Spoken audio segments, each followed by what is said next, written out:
예, 세 번째 시간입니다.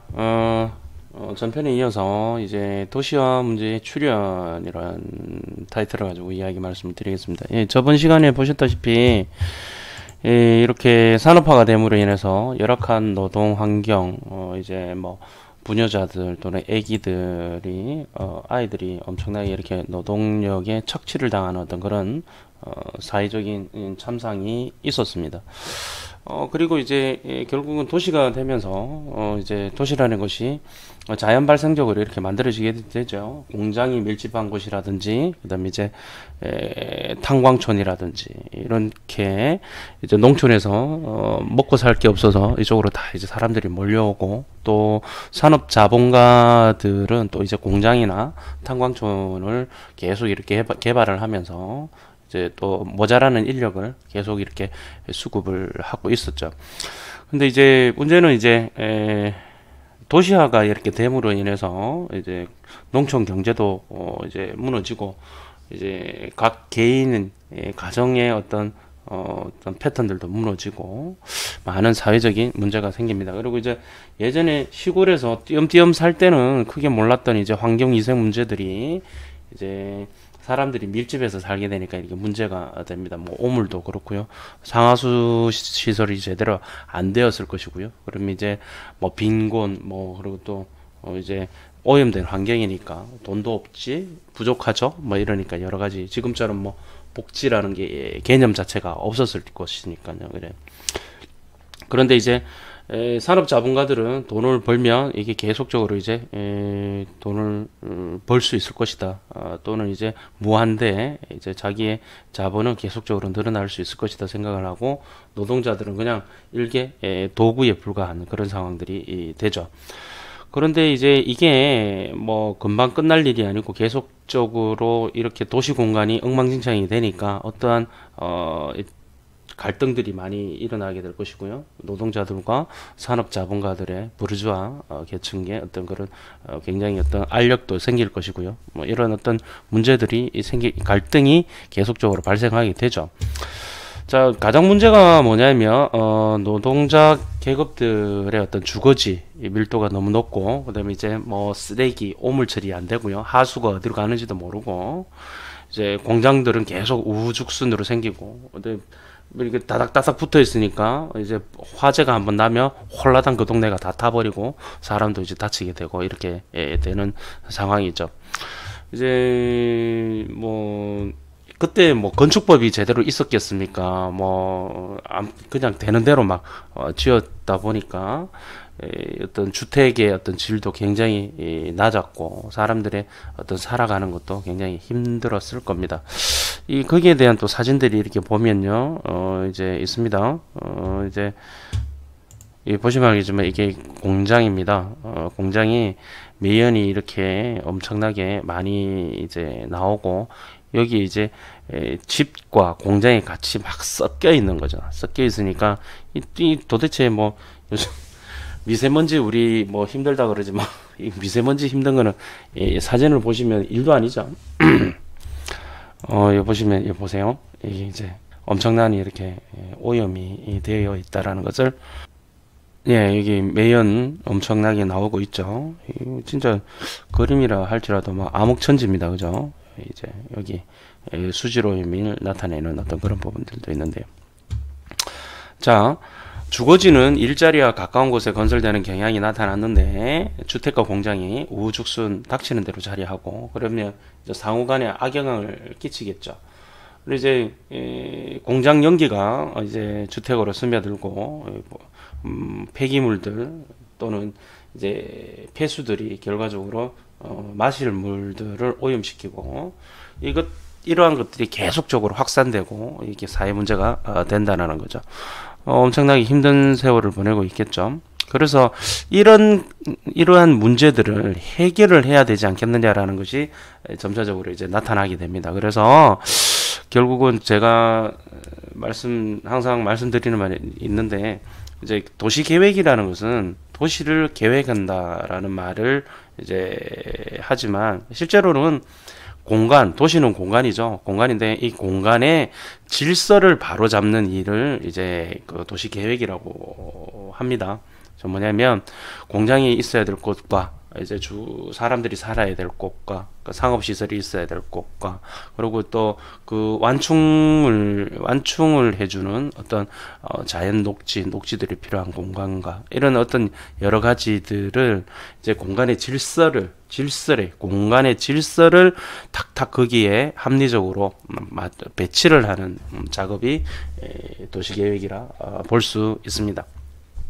그런데 산업혁명 이전에는 그런 도시계획이 필요가 없었지만 이렇게 이러한 이제 사진에 보시면 알겠지만 엄청나게 이제 공장과 주택들이 이렇게 복합적으로 있어서 서로 간에 악영향을 끼치게 되고 또한 어떤 이런 다닥다닥 붙어 있죠. 지금 이런 어떤 그 건물 간의 어떤 통풍이라든지 이런 게 되지도 않고 이제 이 건폐율인데요. 이게 좀 어느 정도 시원하게 이렇게 서로 간에 이렇게 떨어져 있지 못하고 공간 활용을 극대화시키기 위해서 따닥따닥 붙어 있는 어떤 그런 패턴들을 보이고요. 여기 따라서 상하수 시설 제대로 안 된다든지 이런 어떤 그런 부분들에 있어서 이거 이런 식으로 살아서 이렇게 삶이 피폐해서 안 된다. 이렇게 좀 바꿔보자. 이렇게 합니다. 그런데 결국은 비용이 발생하게 되겠죠. 비용이 발생하게 되는데 그 비용을 누가 이제 할 거냐라는 문제가 이제 또 도출이 되게 됩니다.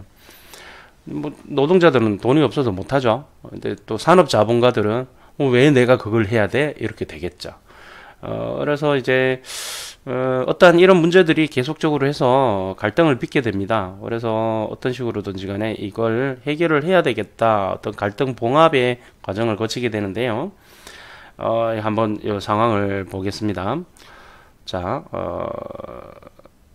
도시계획은 도시의 공간적 균형을 결정하는 데 필요한 기술이라는 한계에서 벗어나야 됐다. 이게 결국은 사람과 사람이 살아가는 데 있어서 중요한 역할을 해야 된다라는 것을 이제 이야기하게 됩니다. 여기 보시면 지금 현재의 시각으로 돌려보며 각종 개발 사업에 따른 국가, 지자체, 사업 시행자, 원주민, 시민단체들의 입장을 적절히 조율해서 그러한 공간의 질서를 서로 간의 이해관계를 대변해서 공간의 질서를 찾는 일이다.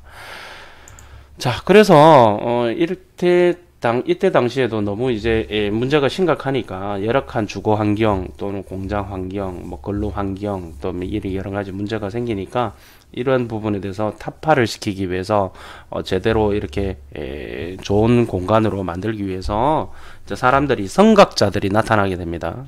이제 사회주의 사상과 뭐 유토피아 계획이라는 어떤 이제 명제로 되어 있지만 일단은 기본적으로는 이 사람이 정말 이상적인 공간이 있을 것이다라고 생각을 하는 거죠. 몇 명이 있는데요. 뭐 이제 대표적인 것이 이제 뭐 오벤의 평행 사변형, 그리고 프리에의 팔랑스테리, 고댕의 파밀리 스테르 뭐 이렇게 이제 대표적인 어떤 도시계획 케이스들이 있습니다.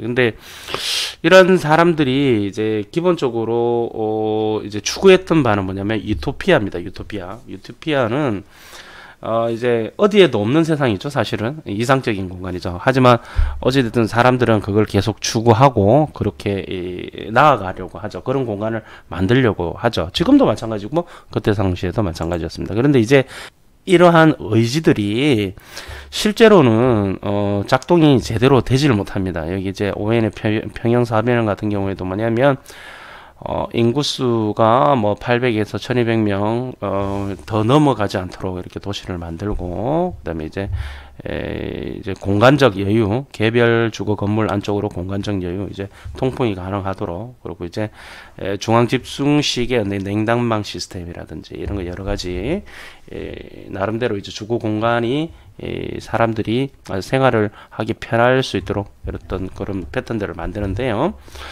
문제는 이제 여기 보시면 알겠지만 그게 성공하지 못합니다. 경제적 어려움과 내분으로 도산하고 뭐 이런 얘기들이 나오죠. 자세한 내용들은 결과적으로 핵심은 뭐냐면 성공하지 못했다라는 부분이고, 프리의 팔랑스테리도 마찬가지입니다. 여기 보면 건축 규제안이라고 되어 있습니다. 막 우죽선으로 주거시설과 공업시설이 섞여서 개발 만들어지는 걸 이렇게 좀 이렇게 보완해서 이제 좀 균형 있는 도시를 만들자 해서 여기 보시면 도시는 3개 지역으로 구성되고 뭐 허가 없이 건축을 금지하고 3개 지역의 경계는 울타리, 관목, 숲으로 식재, 뭐 어떤 녹지를 구성하는 거겠죠. 이런 그런 부분들. 뭐 정원을 만들어야 되겠다든지 그다음에 건물 간 거리를 건물 높이의 2분의 1 이상을 이격해야 된다. 요즘도 이제 사실은 일조권 이제 그 제한 있죠. 이런 부분들. 근데 여기도 보면은 1846년 3월 2일 화재로 완전하게 소실되고 이런 어떤 계획이 무산이 됩니다. 뭐 이런 이제 고댕의 파밀리스테르 같은 경우에는 이게 사실은 나중에 이거 보시면 알겠지만 경제적 어려움으로 공장은 협동조합 해체와 함께 주식회사로 바뀌고 1969년 부속 건물들이 매각되면서 실효이 종료된다. 현재는 문화유산으로 지정이 돼서 이렇게 이런 모양으로 있었던 것이 이제는 지금 문화유산으로 이제 나와 있습니다. 현재는 문화유산으로 지정이 되어서 이렇게 사람들한테 관람을 시켜주고 있다고 합니다. 자, 결국은 무슨 얘기냐? 이제 이러한 유토피아 계획은 굉장히 한계에 다다르게 됩니다. 한계에 다다르게 되고 제대로 이렇게 이제 완성이 되지 못하는 어떤 그런 상황들이 되게 됩니다. 하지만 어찌됐든 이러한 유토피아 계획들은 추후에 이제 제대로 된 계획을 만들기 위한 어떤 자양분이 되는데요. 이것을 이어받아서 제대로 이제 한 사람들이 이제 뭐 도시계획의 뭐 선구자 또는 이제 개발 제한 구역을 이야기할 때 그린벨트 개발 제한 구역을 이야기할 때 빼놓지 않고 이제 이야기하는 사람이 있는데요. 에베네저 하워드라고 해서 이제 전원도시라는 것을 이제 계획했던 사람입니다. 요 보시면 요 이제 전원도시라고 이렇게 계획이 되어 있고요. 이 계획을 보면 재밌습니다. 재밌는데 자, 요거는 또 다음 시간에 이야기하도록 할까요? 예.